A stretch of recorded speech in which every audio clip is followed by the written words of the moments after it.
This is Voicemail, the Universal Postal Union's podcast covering the wonderful world of mail. I'm your host, Ian Kerr. In this episode, I'm joined by the Secretary-General of the United Nations Conference on Trade and Development, Rebecca Greenspan.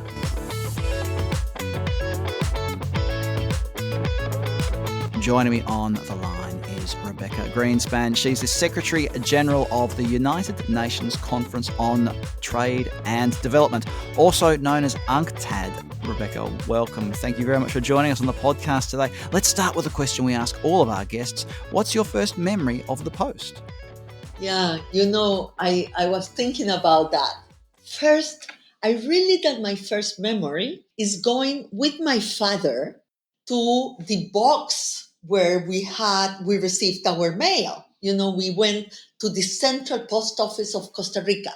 And I love to do that with him because he will take all these letters that came from different places, family that lived, afar.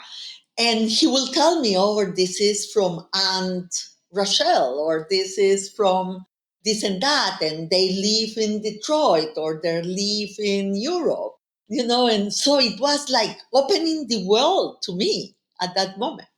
So that is my first memory. We didn't receive the letters at home. We received the letters in a box in the Central Post of Costa Rica that was in the center of San Jose, of the city. So I will go especially with him to collect the mail. Isn't it wonderful when the mail can connect families and friends who are so far apart? Let's move on to a bit more about UNCTAD then. You've been in your position there as Secretary-General for about 2.5 years. What can you highlight as your biggest achievement so far, and what has been your biggest challenge in this role? Well, I think that our biggest or strongest objective, yes, is for UNCTAD to be able to help developing countries to navigate the complexities of development, to allow them to participate in a fairer international economy, and to strengthen their advocacy for the reforms that have to happen for them to be able to make it for their people, for a better life for everybody, not leaving anyone behind. And the most challenging part, this has been our motto and our motivation since we were born.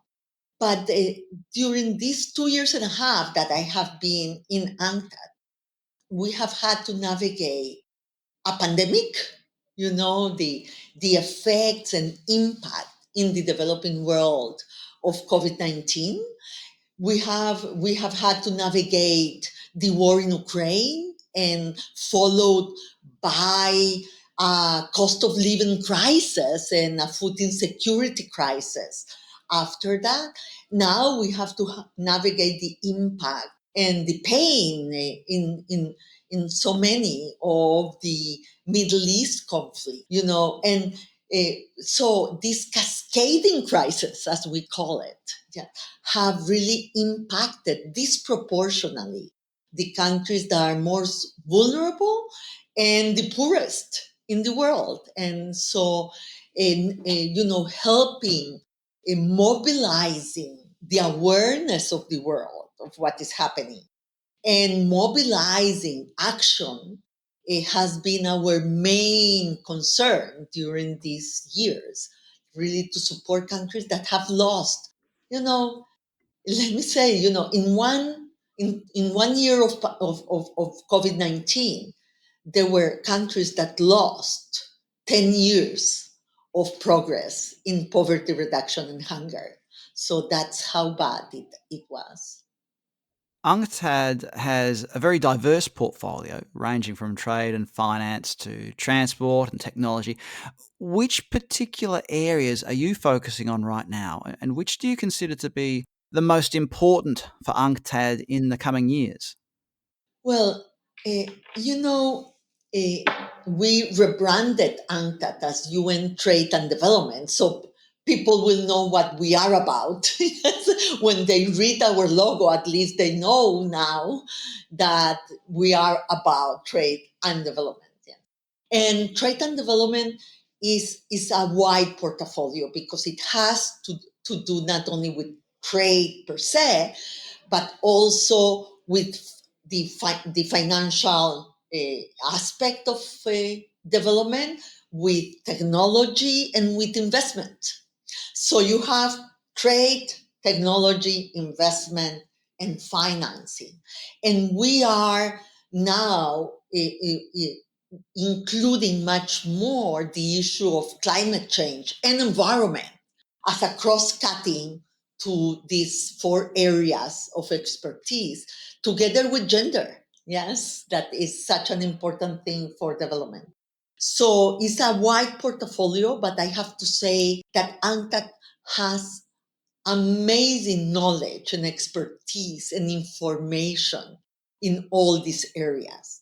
What we have to do now is to put that information, that data, that evidence analysis, and knowledge and expertise to navigate the shifting patterns in the economy and in the international sphere, the changes that are happening and how we can adapt and help countries adapt as fast as possible to those changes.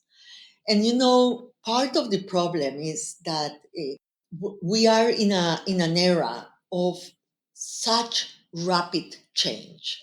It's difficult to cope, and countries, obviously, there are countries that, it's more difficult for them to make the changes, the reforms, and to adapt to this very rapid, exponential change that characterize the 21st century. Yes. And the other problem, and so gaps widen instead of closing. Yes. And the other problem is that when you are in an era of such rapid change, not everything changes at the same time, even in the same society. Yes, there are sectors that adapt much more rapidly, that go and run, and there are others that, crawl. And so the imbalances that rapid change can bring to society and create new tensions that we need to deal with. And that is, the challenge that this organization is facing. I think that we are doing well. Now we are not only an organization that does the analysis after things happen. We want to do it and to be in the discussion and in the dialogue when things are happening. Yes. So I think that we have been able to do, and it has been really very well received by the international community. Now, you mentioned earlier that UNCTAD is or has taken a step to rebrand as UN Trade and Development. So, can you share with us what's the purpose behind the rebranding, and how does the rebranding, or how is it expected that this rebrand will support UNCTAD's mission?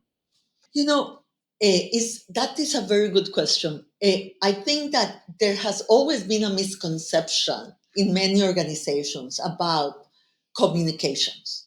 Communications is part of your mission statement. Yes, if we do an analysis that nobody uses, we will get nowhere. Yes, we are not influencing, we are not impacting. So it's part of our delivery, it's part of our mission to be able to communicate much more effectively, to make visible what we do so people can relate to it as another voice, as another perspective, as another way of looking at things. If we don't, make that shift to happen, so whatever we do, doesn't matter. So I really think about communications not as a marketing device, but as a mission. And I thought that, our logo was only said ANCTAD. So you have to be like an ANCTAD staff to know what we are about. Yes, that's the reason for the rebranding. So now, we didn't change our name. This continues to be ANCTAD, but it says UN trade and development. You don't have to go to an encyclopedia or to to a PhD thesis to understand what we are about. You read the logo and you more or less have an idea of what this organization is for. Now, UNCTAD and the UPU are both celebrating anniversaries this year, 60th anniversary for UNCTAD. And both the UPU and UNCTAD are long standing partners with the collaboration spanning across multiple areas. So, in your opinion, what is the role posts can play in trade facilitation, particularly in developing countries? And how can the UPU and UNCTAD join forces in the achievement of their respective missions? You know, you are right. We have a wonderful collaboration with UPU. And I would say that we are one of the voices that think that UPU is so important because, we are about trade and trade facilitation is key. And you cannot do, even, you cannot enter to the era of e commerce without the postal service. And if you want not only to enter to the era, but if you want the developments to be more equitable, yeah, to be fairer, to be more inclusive, how will you connect, remote areas with the modern world, for example? And the postal service does that. It allows things to flow. It allows the distribution. It allows the connectivity. And for us, it is essential. So when we go to countries to do the e-commerce assessment or the digital assessment of the country, yes, to take advantage of these wonderful new possibilities that the digital economy brings to all of us. So we talk about postal. Many people only talk about the software or, and, if you understand correctly what trade is about and how e-commerce functions, you understand how important to connect it to a stronger, better, more efficient postal service. So we are completely convinced, and we think that the to join forces between UNCTAD and UPU is essential to leverage our expertise, but mainly to be able to bring trade facilitation, reduce transaction costs, promote economic inclusion, and support sustainable development in the developing world. Well, let's focus in a little bit more on e-commerce and the digital economy. You've mentioned a couple of the benefits there. So can you share a bit more what you see as some of the main challenges and opportunities relating to what has essentially been a rapid rise of e-commerce and e-commerce volumes in many developing countries? In particular, some of the major socioeconomic, security, and environmental implications that we need to take into account. Yes, here we have the two coins of the two sides of the same coin. Yes, I really believe that the digital economy, it has tremendous opportunities for the developing world and for small businesses, for small and medium sized businesses.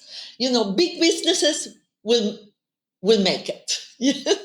But the problem here is the small and medium sized businesses and digital. And, it was very clear during the pandemic that we had this explosion of the use of digital for many small, commerce that only was able to survive because of digitalization when we were in the lockdowns. Yes. So there are huge opportunities here for the developing world, but especially for small and medium-sized and micro businesses. That are the ones that produce most of the jobs in the developing world. So here you have the opportunity really to improve the life of millions of people. The problem is that For that to happen, for that to be an opportunity and not to widen the gap that already exists in the digital world, we need to support countries. We need capacity building in the government for the government to know how to support businesses. Yes, in the businesses to be able to use digital, not only in the personal sphere, with the social networks or as consumers, but to include digital in production to increase productivity of these small and medium-sized businesses, to connect them to markets, to allow them to, really take advantage of the opportunities. And that sounds very clear, but it's not easy to do.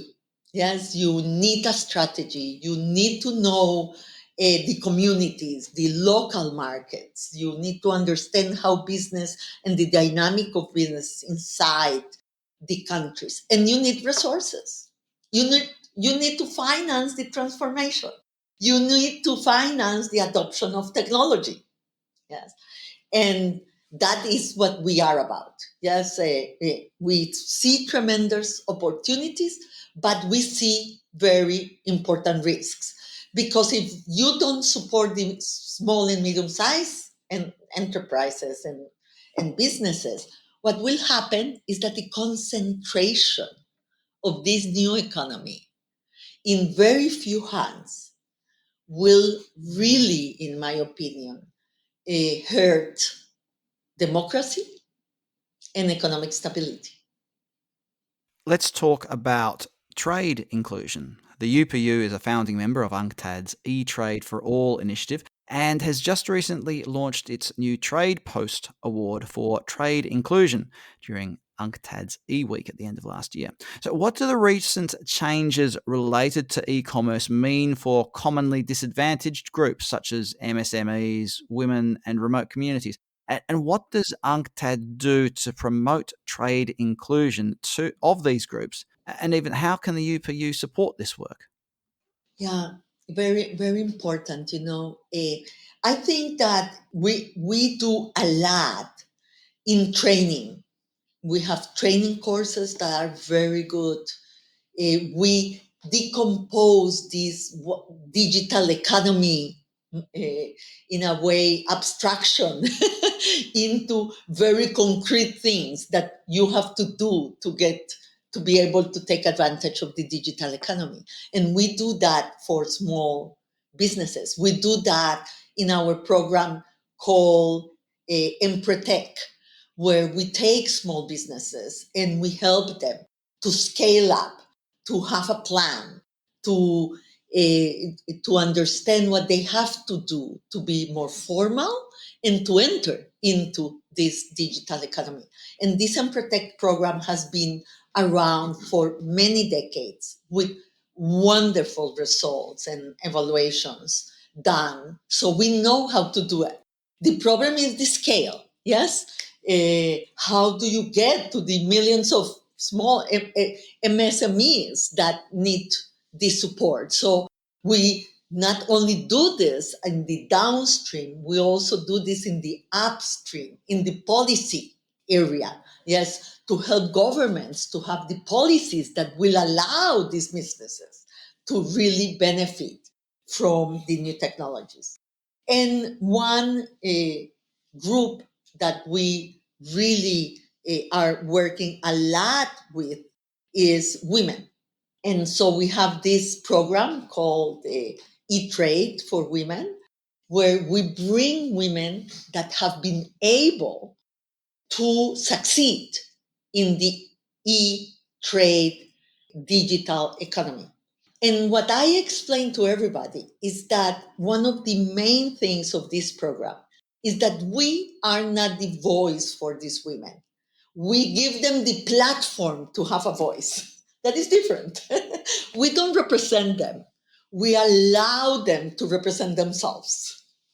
We give them the international platform, the the space for them to bring their experience, to talk to other women, to influence policies. Because once you have the visibility, once you are being given the possibility to be a leader and to be visible as a leader, governments call you. And many of these women have been called by the governments. What, okay, tell me, from your experience, what should we do? How can we really help businesses to be successful? Because the problem is not to open a business, the problem is to be successful. If you die very soon, it doesn't help. Yes. So I think that this program is fantastic. And believe me, when you hear these women talk, oh my God, they are so strong, so powerful. They know their things so well. They have made big ideas come to concrete results. And you get the hope for the world that you need to continue, fighting for a fairer and better world. And I think that UPU, precisely because if you can make the postal services more effective, less costly, going everywhere, being as fast and adapted to the new conditions, these businesses will have a real partner in UPU and the postal services in their countries to be successful. Talking about women's inclusion and gender equality, on several occasions in your career, including your current appointment at UNCTAD, you've been the first woman in history to assume the position. So, what's your advice for women who aspire to take on leadership roles in traditionally male-dominated sectors, such as trade and the post? Yeah. First of all, I have to say that I am indeed, I have been able to be the first woman here in UNCTAD. And I had to, in my life, I've been the first woman many times. So I have to say two things. First, I got here because other women fought for me before, and I think that we all have to recognize that. It's not only an individual effort, it has been the effort of a movement of many women that have opened, doors, windows, walls before for us to be here. And so we have to do the same for the women that will come after. And my second thing to say is when we stop counting with the fingers of our hands, we will be in equality. I say we still are counting.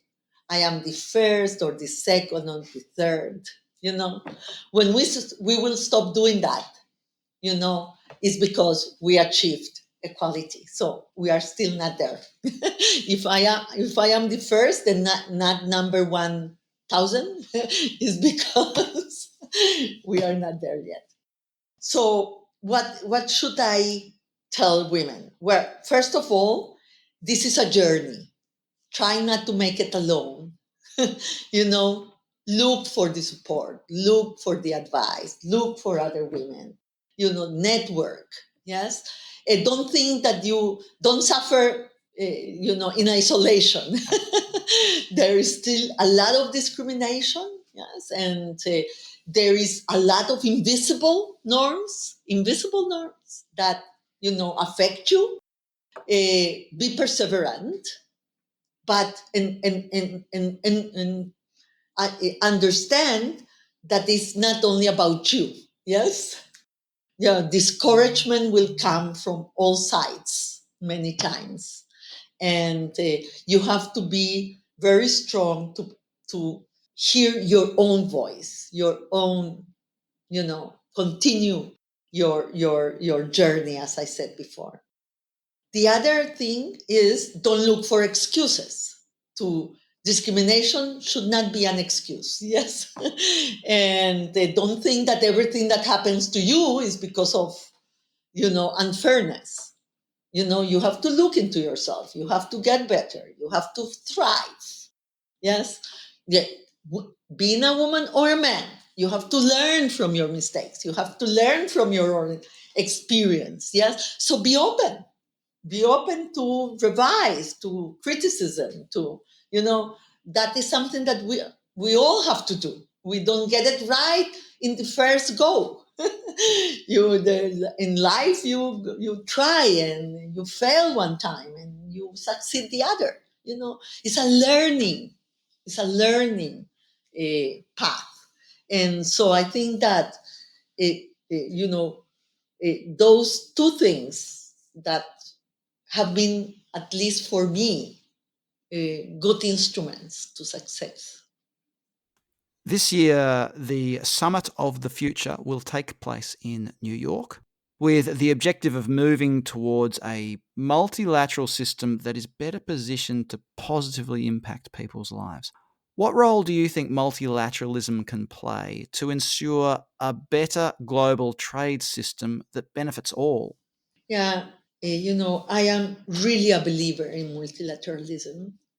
I think that the world is better and will be better if we are able to strengthen multilateralism. Because I think that fragmentation and only self-interest of a few won't get us to a better world. But multilateralism have been weakened. Yes, we see that the geopolitics is driving, even driving the economy.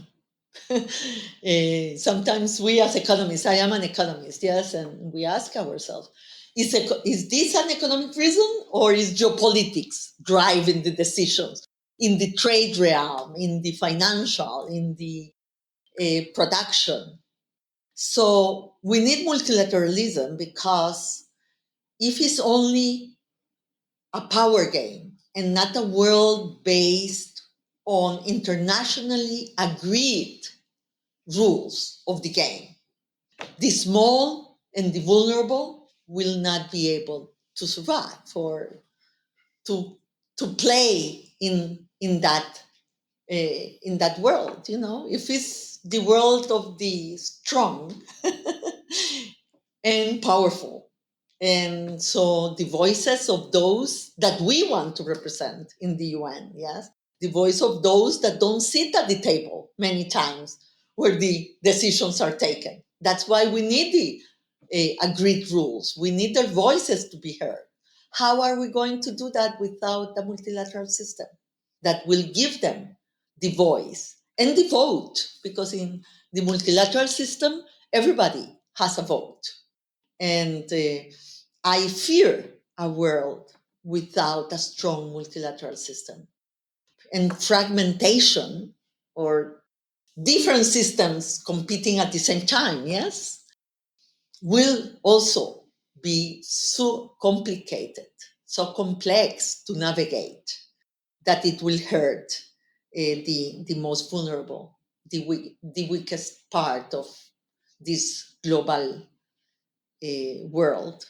So we need to be more vocal to make multilateralism stronger. And I think that the summit of the future is a huge opportunity. It's a huge opportunity because the summit of the future is about the system. It's about the international global system. It's about making that system fit for purpose. And we need that system because, even if we do what we have to do at the national level, if the international system doesn't work or, impacts us in a negative way, we lose what we have achieved. And that's the case of the pandemic that I put before. If in 1 year of COVID, you lost what the years of hard work to overcome poverty and hunger. And in 1 year, because you didn't get the support, you didn't have the resources, you didn't have the vaccines to protect your people. So you lost 1 decade, 5 years of progress in 1 year. So that's not a fair world. You will, in a world of climate change and climate disasters, where those that contributed the less to have the climate change problem are the ones that suffer the most, don't have the financial support to rebuild, to adapt, to be more resilient. Yes. And that is something that countries cannot do alone. We need a system to do it. And it takes a village, like we used to say before. Yes. So we are stronger together and we can really have a better world for everybody better. Because even if the powerful and the strong can take the decisions, a world that will be unstable. Yes. A world where people is suffering and so will make any system unsustainable. A world that won't be able to act together to allow the objective of Paris, of not getting beyond 1.5 degrees centigrade. A world that will suffer, climate disasters, social disasters, and suffering won't be a good world for anybody.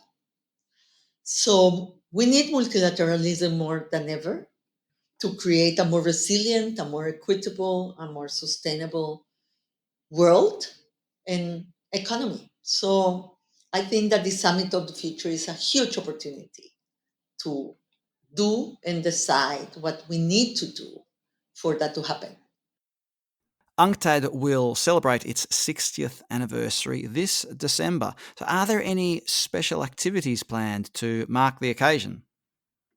Oh, yes, we have been working very hard for it, and we will have on the 12th of June a Global Leaders Forum where we will have the presence of the UN Secretary General and several heads of state and government and ministers of trade and foreign relations will be with us. We will have on the 12th the a high level with the Secretary General and the heads of state. On the second day, we will have 5 panels with ministers participating and also civil society, private sector, academia, other organizations of the UN. So, to discuss the main issues that we are facing in trade with industrial policy, for example, that is back, in investment on the global value chains and how that is changing in with the respect to the least developed countries and the difficulties to open the door for these countries to graduate from being the least developed and go to a world with more opportunities. In technology, where we will discuss the digital economy, yes, and what is happening in that realm. And in financial, how do we navigate the crisis and the cascading crisis and the shrinking fiscal space for the developing countries. So I think that the second day will be full of ideas and discussion. And the third day, we will bring very bright minds that are shaping development thinking, to discuss and to talk about what is the new economy, what is the new development, what are the frontier issues that we need to deal with in a different way because this is a different economy. So, how theory stands, vis-a-vis the changes that we are seeing in front, happening in front of us. So we will focus in innovative approaches to sustainable development, in addressing issues like trade, finance, technology, and investment, especially from the point of view of developing countries. But we will have the developed countries and the North participating also in the events. So we hope we will be able to hear each other, to think about the solutions for the future based on a great history of UNCTAD, because these 60 years, UNCTAD has been such an important organization and has given so much in thinking and instruments to understand reality. So we want the next 60 years. We want the UNCTAD of the future. We want to think what is new, what else should we do, what to focus on. And I hope that this 60th anniversary will help us all, building on our legacy and commitment to build for the future generations and to be able to face the global challenges together better. Rebecca Greenspan, Secretary General of the United Nations Conference on Trade and Development, thank you very much for joining us on the UPU Voicemail podcast today. Thank you so much.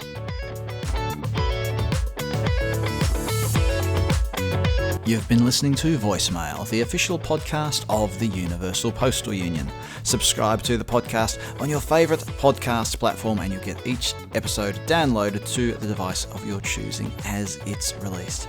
My thanks to the team at the UPU for their help putting together this episode. I'm your host, Ian Kerr, and I look forward to your company next time on Voicemail, the podcast of the UPU.